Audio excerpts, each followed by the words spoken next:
Bom dia, Celso aqui. A gente vai estar dando continuação à leitura do livro Interpretação dos Sonhos. Agora é o episódio 3. A gente vai estar lendo a parte C do primeiro capítulo, chamada Estímulos e Fontes do Sonho. Vamos lá.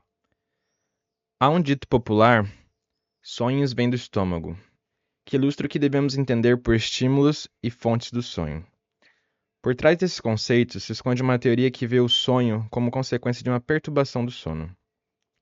Não teríamos sonhado se nada tivesse perturbado nosso sono, e o sonho é a reação a essa perturbação. As discussões sobre as causas que provocam sonhos ocupam um espaço mais amplo nas exposições dos autores. É evidente que o problema só se apresentou quando o sonho se tornou objeto da pesquisa biológica. Os antigos, para quem o sonho era enviado pelos deuses, não precisavam buscar uma fonte de estímulo para ele. O sonho emanava da vontade do poder divino ou demoníaco. Seu conteúdo, seu conhecimento e propósito. A ciência logo se defrontou com a questão de se o estímulo para sonhar era sempre o mesmo ou se poderia ser também múltiplo. E, portanto, se a explicação causal do sonho caberia à psicologia ou à fisiologia, a maioria dos autores parece supor que as causas da perturbação do sonho, ou seja, as fontes do sonho, podem ser de natureza múltipla, e que tanto os estímulos somáticos quanto as estações psíquicas podem assumir o papel de instigadores de sonhos. As opiniões divergem muito no que diz respeito à preferência de uma ou de outra fonte do sonho, e ao estabelecimento de uma hierarquia entre elas, segundo sua relevância para a gênese do sonho. Quando a enumeração das fontes do sonho é completa, resultam finalmente 4 tipos, que foram usados também para a própria classificação dos sonhos. 1. Excitação sensorial externa, objetiva. 2. Excitação sensorial interna, subjetiva. 3. Estímulo somático interno, orgânico. 4. Fontes de estímulos puramente psíquicas. Os estímulos sensoriais externos. O jovem Strumpel, filho do filósofo cuja obra já nos serviu várias vezes como guia para os problemas do sonho, comunicou a observação sobre um paciente que sofria de uma anestesia geral da superfície do corpo e de uma paralisia de vários órgãos sensoriais superiores. Quando eram fechados os poucos canais sensoriais desse homem, ainda abertos para o mundo exterior, ele adormecia. Quando nós mesmos queremos adormecer, todos nós tentamos alcançar uma situação semelhante à do experimento de Strumpel. Fechamos os principais canais sensoriais, os olhos, e tentamos manter longe de nossos outros sentidos qualquer estímulo ou qualquer alteração dos estímulos que atuam sobre eles. Então, adormecemos, embora jamais consigamos concretizar nosso plano perfeitamente. Não conseguimos isolar por completo nossos órgãos sensoriais dos estímulos, nem anular plenamente a excitabilidade dos nossos órgãos sensoriais. O fato de que estímulos mais fortes podem nos despertar a qualquer momento é prova de que também no sono a alma permanece em contato constante com o mundo extracorporal. Os estímulos sensoriais que nos alcançam durante o sono podem muito bem transformar-se em fonte do sonho. Existe um grande número desses estímulos, desde os inevitáveis, inerentes ao próprio estado do sono, ou que este precisa tolerar ocasionalmente, até o estímulo despertador eventual, que pode ou procura por fim ao sono. Uma luz muito forte pode invadir os olhos. Um barulho pode ser escutado. Uma substância de cheiro forte pode excitar a mucosa nasal. Podemos, por meio de um movimento involuntário durante o sono, descobrir partes do corpo e assim expô-las à sensação frio ou, mediante mudanças de posição, provocar sensações de pressão ou contato. Uma mosca pode nos picar, um pequeno acidente noturno pode incidir sobre vários sentidos ao mesmo tempo. Observadores atentos reuniram toda uma série de sonhos em que o estímulo constatado ao despertar e uma parcela do conteúdo do sonho coincidiam a ponto de permitir a identificação do estímulo como fonte do sonho. Cito aqui, segundo Jessen, uma coletânea de sonhos que remetem à estimulação sensorial objetiva, mais ou menos acidental. Cada barulho percebido vagamente gera imagens oníricas correspondentes. O rugido do trovão nos transporta para o centro de uma batalha. O canto do galo pode se transformar num grito de pânico de uma pessoa. O ranger de uma porta provoca sonhos com ladrões que arrombam a casa. Se nos desfazermos, se nos desfazemos do cobertor durante a noite, podemos sonhar que nosso que es- podemos sonhar que estamos andando nus ou caindo na água. Se estamos deitados na cama em diagonal, os pés ficam de fora.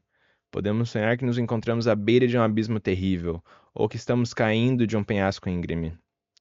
Quando nossa cabeça é acidentalmente coberta pelo travesseiro, sonhamos com uma rocha grande suspensa sobre nós, prestes a nos enterrar sob seu peso. Acúmulos de sêmen provocam sonhos voluptuosos.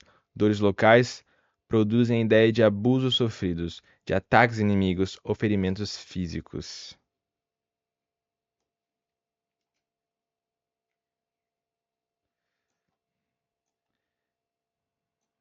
Mayer sonhou certa vez que estava sendo assaltado por alguns indivíduos, que estenderam de costas no chão e ficaram uma estaca entre o dedão e o dedo vizinho.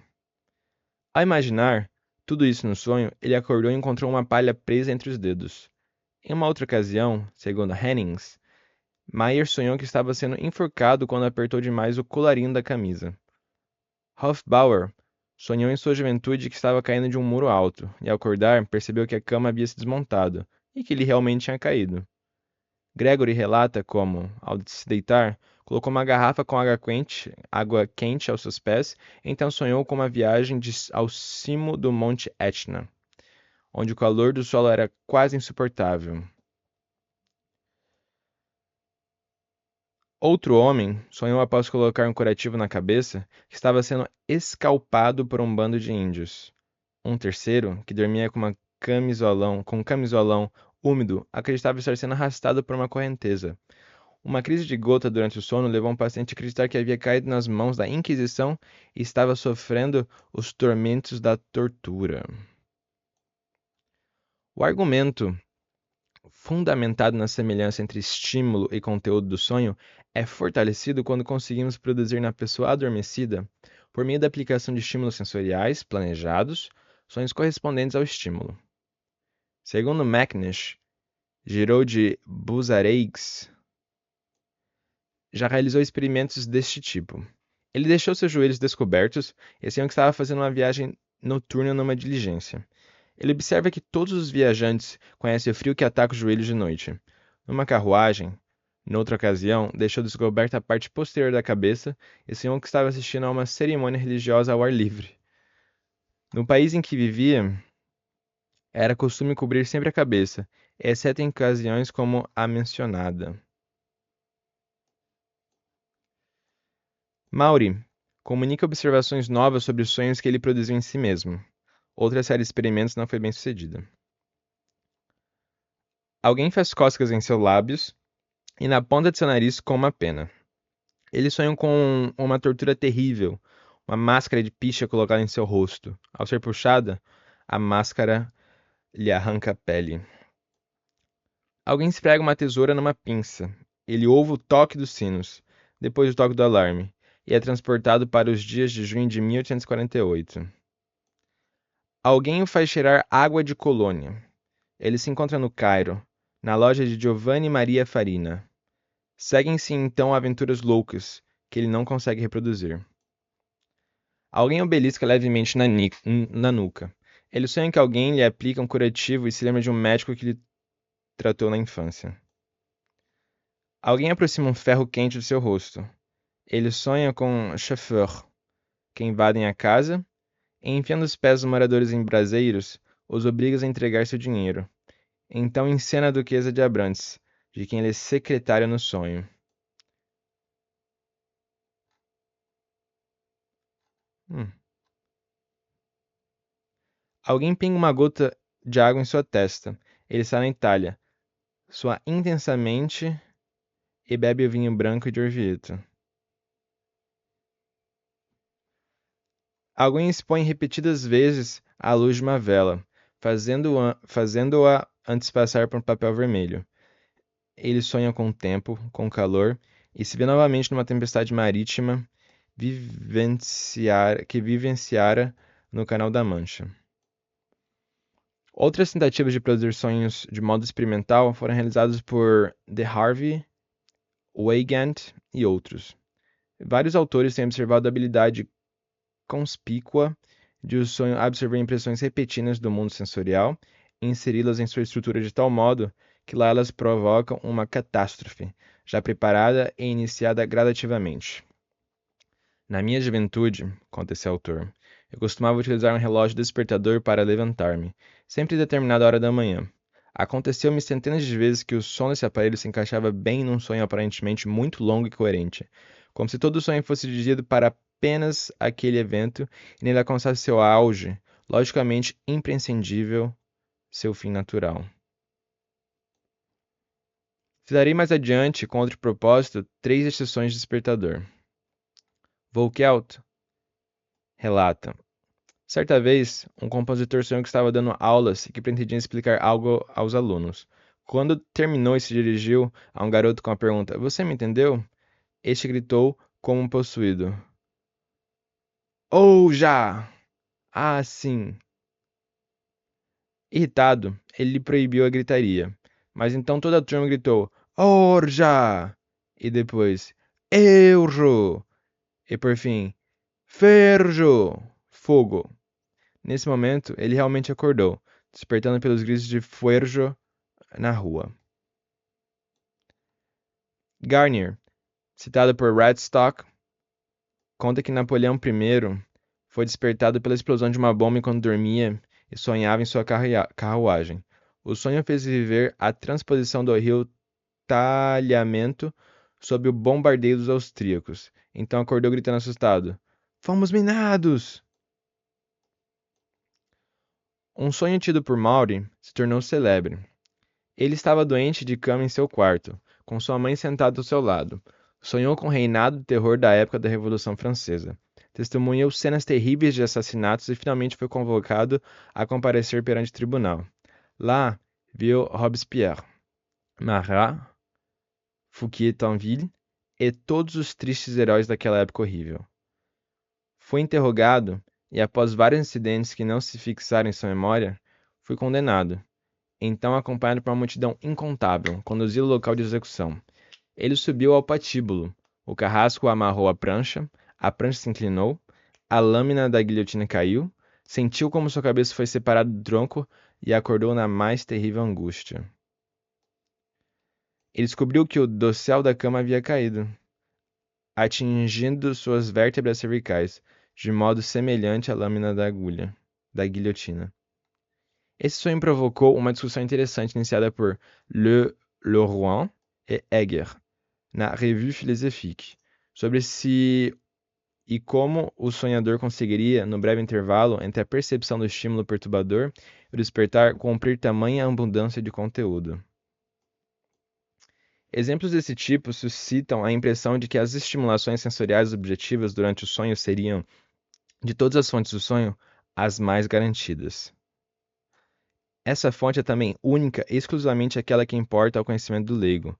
Se perguntarmos a um homem culto não familiarizado com a literatura sobre o sonho como é que esse surge, ele responderá sem dúvida alguma com uma referência a algum caso de seu conhecimento em que o sonho foi esclarecido por meio de um estímulo sensorial objetivo, descoberto após o despertar. A abordagem científica, porém, não pode parar nisso. A observação de que o estímulo que age sobre os sentidos durante o sono não surge em sua forma verdadeira, mas é substituído por outra representação de algum modo relacionada àquela, da enseja mais negações. Mas a relação que liga o estímulo do sonho ao sonho resultante é, segundo as palavras de Maury, une affinité quelconque, mais qui n'est pas unique et exclusive. Uma afinidade qualquer, mas que não é única nem exclusiva. Consideremos, por exemplo, 3 dos sonhos de Hildenbrand, com despertadores. Teremos de nos perguntar então por que o mesmo estímulo teria provocado sonhos tão diferentes e por que justamente estes. Numa manhã de primavera, vou fazer um passeio e caminho pelos campos verdejantes até um vilarejo próximo. Lá vejo os habitantes, em roupas festivas e com o inário na mão. caminhando em grande número em direção à igreja. Certo, é domingo, e a missa matutina se iniciara em breve. Decido participar da missa. Antes, porém, como estou sentindo um pouco de calor, decido me refrescar, um pouco no cemitério que há em torno da igreja. Enquanto leio diversas inscrições nas lápides, ouço o sineiro subir na torre e vejo, no alto dela, o pequeno sino do vilarejo, que dará o sinal para o início do culto. Por um bom tempo, o sino permanece imóvel, então começa a balançar. E de repente, seus toques ressoam de modo nítido e penetrante, de modo tão nítido e penetrante que põe um fim ao meu sono. Os toques do sino, porém, são do despertador. Outra situação é um dia de inverno claro. As ruas estão cobertas de neve. Confirmei minha participação no passeio de trenó. No entanto, preciso esperar por muito até ser informado de que o trenó me espera à porta. Agora, há os preparativos para o embarque. A pele estendida, o saco para aquecer os pés, aprontado, e finalmente encontro-me sentado em meu lugar. Mesmo assim, a partida é adiada. Finalmente, as rédeas dão aos cavalos pacientes o sinal da partida. Eles partem. Os guizos sacudidos violentamente começam a produzir sua conhecida música, com tamanha força que a fina teia do sonho se rompe instantaneamente, e de novo é o som estridente do despertador. E ainda o terceiro exemplo. Vejo uma copeira com uma pilha de várias dúzias de pratos descer pelo corredor em direção à sala de jantar. A torre de porcelana, em seus braços, me parece prestes a perder o equilíbrio. Tenha cuidado, eu a alerto, senão tudo cairá. Naturalmente, ela responde que já está acostumada com aquilo, etc. Enquanto isso, continuo a acompanhá-la com meu olhar preocupado. Então, como eu temia, ela tropeça na soleira da porta. A louça frágil cai com estrondo e se desfaz em 1000 pedaços, mas o barulho continua infinitamente. E como reconheço logo, não é o estrondo da louça, mas na verdade o som de uma campainha. Essa campainha, como percebo agora ao despertar, era apenas o despertador cumprindo seu dever. Por que no sonho a psique se engana quanto à natureza do estímulo sensorial objetivo é uma pergunta que foi respondida por Strumpel, e de forma quase idêntica por Wounded. Ao ser atingida por esses estímulos no sonho, ele se acha em condições favoráveis à formação de ilusões. Nós reconhecemos uma impressão sensorial. Nós a interpretamos corretamente, ou seja, ela é inserida naquele grupo de lembranças ao qual, de acordo com todas as nossas experiências anteriores, ela pertence, desde que a impressão seja forte, clara e duradoura. O bastante e tenhamos o tempo necessário a nosso dispor para essa consideração. Quando essas condições não são satisfeitas, nos enganamos quanto ao objeto do qual provém a impressão. Formamos uma ilusão com base neste. Quando alguém caminha pelos campos abertos e percebe difusamente um objeto distante, é possível que acredite se tratar de um cavalo. Ao se aproximar, pode ser levado a interpretá-lo como uma vaca deitada. E, por fim, a imagem pode ser reconhecida definitivamente como um grupo de pessoas sentadas. De natureza semelhantemente indefinida são as impressões que a psique recebe no sono por estímulos externos. Com base nestas, ela forma ilusões. A impressão desperta um número maior ou menor de imagens mnésicas. E é por meio dessas que a impressão recebe seu valor psíquico. De qual dos muitos grupos de lembranças em questão as imagens correspondentes são ativadas? E quais as possíveis relações associativas entram em ação? Isso permanece, também segundo Strumpel, indeterminável, e como que deixado ao arbítrio da vida psíquica. Vemo-nos aqui diante de uma escolha. Podemos admitir que é impossível investigar mais a fundo as leis que regem a formação do sonho, e, consequentemente, desistir de perguntar se a interpretação da ilusão provocada pela impressão sensorial está sujeita ou não a outras condições. Ou podemos supor que a estimulação sensorial que atua sobre o sono como fonte de sonhos exerce apenas um papel modesto e que outros fatores determinam a seleção das imagens mnésicas a serem despertadas. De fato, se analisarmos os sonhos produzidos experimentalmente por Maury, que relatei aqui tão minuciosamente com essa intenção, somos tentados a dizer que o experimento realizado explica, na verdade, apenas a origem de um dos elementos do sonho. O restante do conteúdo do sonho parece independente demais, excessivamente determinado em seus detalhes para poder ser esclarecido pela única exigência de se conformar ao elemento introduzido de modo experimental. Começamos a duvidar até mesmo da teoria da ilusão e do poder da impressão objetiva de dar forma ao sonho. Quando descobrimos que às vezes essa impressão pode sofrer a interpretação mais curiosa e improvável no sonho, Simon, por exemplo, relata um sonho em que viu pessoas gigantescas sentadas à mesa e ouviu nitidamente o matraquear terrível que suas mandíbulas produziam ao mastigar. Quando acordou, ouviu o barulho dos cascos de um cavalo que passava a galope pela janela. Se aqui o ruído dos cascos dos cavalos despertou justamente a imagens do grupo de lembranças relacionadas às viagens de Gulliver, de sua estadia entre os gigantes de Brobdingnag e os virtuosos cavalos Ruyums. Se eu puder arriscar essa interpretação sem apoio do autor, não seria provável que a seleção desse grupo de lembranças, tão incomum para o estímulo, tenha sido facilitada também por outros motivos? Ok. Essa daqui foi a parte A da subcategoria C do capítulo 1. No próximo vídeo, a gente vai ler a parte 2 da subcategoria C do capítulo 1. Muito obrigado por ter escutado até aqui. Deixa o like, se inscreva, ativa o sininho e comenta o que você quiser. Um beijo.